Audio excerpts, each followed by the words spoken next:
पे जो राजनीति इस देश के अंदर की गई, उस देश को उसका बहुत गहरे आघात लगे हैं। और इसकी शुरुआत किसने की? इसकी शुरुआत की है आरएसएस ने।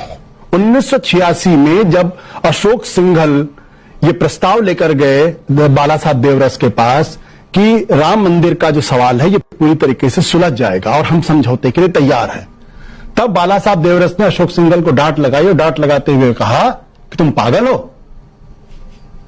तीसरा एक मिनट सुनिए, मेरी बात सुनिए। देखिए आप मैं बीच में बोला नहीं, मैं सिर्फ बीच में बोला नहीं, मुझे बोलने दीजिए, बीच में बोलने दीजिए। और आरएसएस के नाम पे उसके बाद मैं जवाब देने का मौका दूंगा। आरएसएस के नाम पे क्यों उनको चिकोटी काट ली थी, मुझे कभी समझ में नहीं आई ये बात। तो मुझे बोलने दीजिए ना, आप तो वैसे भी चाहते कोई ना बोले इस देश के अंदर। उसके बाद बाला साहब देवरस ने डांट लगाई, बोला इस मुद्दे के आधार पर हम इस देश के अंदर सरकार बनाएंगे। आज तक आरएसएस ने कभी भी इस बात का खंडन नहीं किया। ये किताब में लिखित है जो अयोध्या में मौजूद है, बहुत ही वरिष्ठ पत्रकार। दूसरी बात, मुझे इस बात की उम्मीद नहीं थी कि सुधांशु जैसे पढ़े लिखे लोग भी सुप्रीम कोर्ट की बात नहीं मानते। उन्होंने कहा भगवान राम प्रकट हुए, सुप्रीम कोर्ट ने अपने जजमेंट में लिखा ला की मूर्ति रखी गई। मैं नहीं कह रहा हूं ये। उन्होंने कहा कि बाबरी का जो विध्वंस है यह एक आपराधिक कृत्य है, ये मैंने नहीं कहा, सुप्रीम कोर्ट ने कहा। तो कम से कम एक राष्ट्रीय पार्टी के ओजस्वी प्रवक्ता होने के नाते सुप्रीम कोर्ट का सम्मान करते हुए सुप्रीम कोर्ट की बातों को तोड़ मरोड़ कर नहीं रखना चाहिए। ये बड़ी अच्छी बात कही आप। लेकिन मुझे एक चीज जो बहुत तकलीफ देती है कि राम राज्य के नाम पर यह कैसा राम राज्य है कि हम राम रहीम को छोड़ते हैं, उस बलात्कारी के सामने भारतीय जनता पार्टी के तमाम प्रवक्ता नेता जाते हैं और उनसे आशीर्वाद मांगते हैं। किस बलात्कारी के सामने कोई नेता जाके आशीर्वाद, आप कौन सा अध्याय देश के सामने रखना चाहते हैं? क्या बढ़िया था गुरु। ये काल्पनिक चीज 86 में बोला। अरे भाई भूल गए काल्पनिक। अरे भाई सुनिए, कहेंगे अरे आप पत्रकार बात सुनिए मानव। अरे भाई मैंने डिस्टर्ब नहीं किया, इसका खंडन नहीं किया, मैंने डिस्टर्ब नहीं किया। कौन आरएसएस खंडन करेगा? कोई पत्रकार लिखेगा आरएसएस खंडन करेगा? पत्रकार ही लिखेगा, लिखने वाला है उसके बारे में खंडन। पत्रकार ही लिखेगा, करना पड़ेगा आपको। अरे एक मिनट। अरे भाई जुलाई 1984 में लखनऊ के बेगम हजरत महल पार्क में राम मंदिर निर्माण के लिए रैली हुई। जी चिल्लाने भाई सर चिल्लाइएगा। मैं जुलाई 1984 में नहीं दबेगा। आप डिस्टर्ब कर रहे हैं बीच में। मैं आप झूठ बोल रहे हैं। आप झूठ बोल रहे हैं। मैं एक मिनट पूरी बात होने दीजिए। वह क्या सीन है? जुलाई 1984 में लखनऊ के बेगम हजरत महल पार्क में राम मंदिर निर्माण संकल्प कर रैली हुई और 86 में डांट पड़ गई। 4000 बात है तो किताब उपलब्ध है। फिर डिस्टर्ब कर रहे हैं। अभी गूगल पत्रकार को कुछ लिख दे यार। अब आपके कहने थोड़ी बदल जाएगी सच्चाई। अरे मैं तो कहता हूं आरएसएस से कहिए उधर खंडन करें उस बात का। और आप अच्छी तरीके से भारतीय जनता पार्टी आशुतोष जी, आप जब बोल रहे थे तो आपको इंटरफियरेंस पसंद नहीं। झूठ बोल रहे हैं। तो आप जवाब दीजिएगा पर अपने समय पर। मैंने आपने सवाल रखे हैं वो जवाब दे रहे हैं। जवाब सुन लीजिए। फिर सवाल की रैली में गया था। क्या बोलते हैं आप? की हद होती है। मैं रैली में गया था। भाई तरीका 1983 में भारत माता एकात्म रथ निकाले गए। सुनिए एक मिनट सुनिए। 1982 में 83 में जब मीनाक्षीपुरम की घटना हुई है जिसमें भारी संख्या में बहुत से दलित मुस्लिम बन गए थे, संघ ने यह विषय उठाया।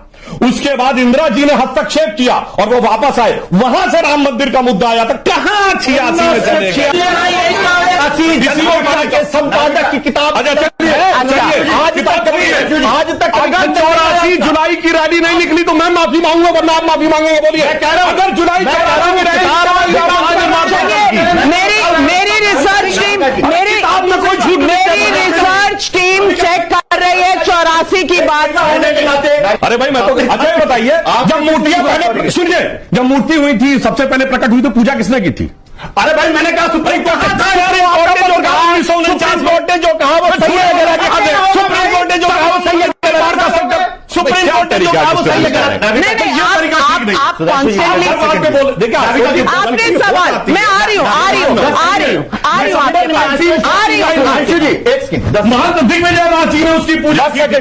जो वर्तमान मुख्यमंत्री योगी आदित्यनाथ जी के गुरु थे, कहां 1949, कहां 86 में लाख डांट पड़वाने लगे। चलिए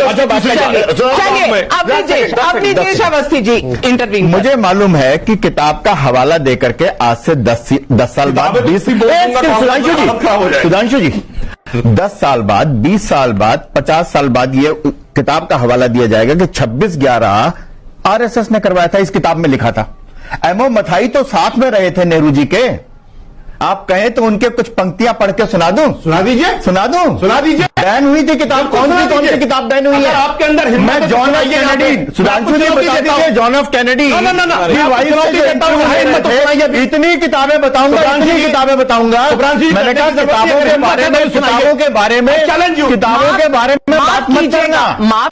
अभी मजा आएगा ना भिड़ो। क्लियर हो गया कि भारतीय जनता पार्टी राम राज्य में बलात्कारियों के साथ खड़ी है। जवाब नहीं देना चाहते।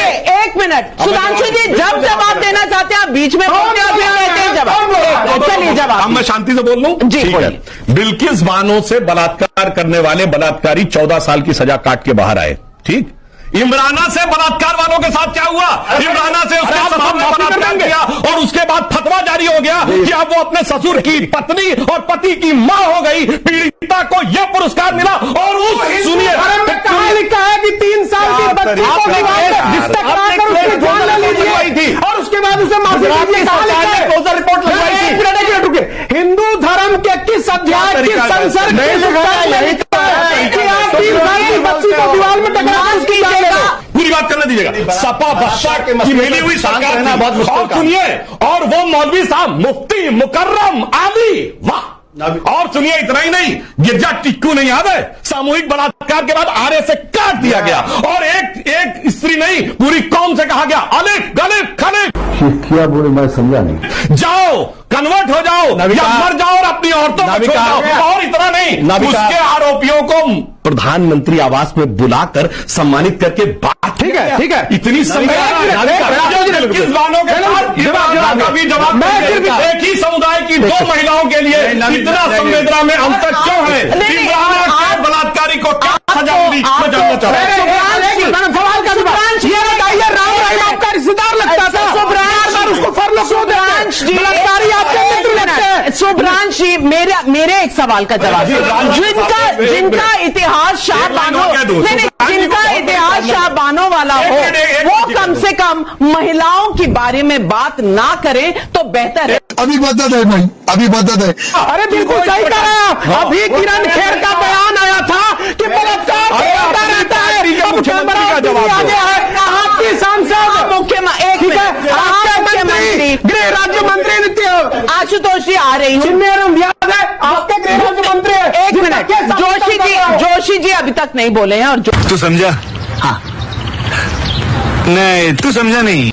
मुझे इस बात में हैरानी नहीं है कि गुजरात की भारतीय जनता पार्टी सरकार ने वो फैसला किया। इसलिए नहीं हैरानी है क्योंकि गुजरात की वो सरकार थी जिसने बिल्किस बानो के मामले में क्लोजर रिपोर्ट दी थी कि कोई सबूत नहीं मिले हैं और इसके साथ कोई बलात्कार नहीं हुआ है।